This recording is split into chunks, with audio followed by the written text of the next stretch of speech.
ನಮ್ಮ ಫ್ರೆಂಡ್.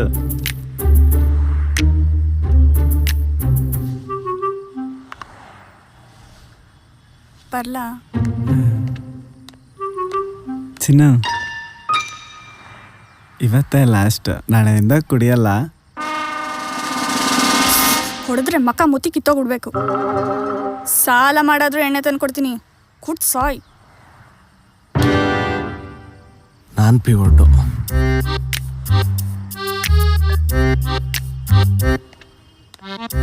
ಮಚ್ಚ, ಯಾವ ವೆಬ್ಸೈಟಲ್ಲಿ ಹೋಗ್ತಾ ಅಂತ ದೇವತೆನಾ? ಅಕ್ಕ ತಂಗಿಯರವ್ರ? ನಿಂಗೇನಪ್ಪ ಬಾಧೆ? ಮಗ, ಮನೆಗೆ ಕುಡ್ಕೊಂಡು ಹೋದ್ರೆ ನನ್ನ ಹೆಂಡ್ತಿ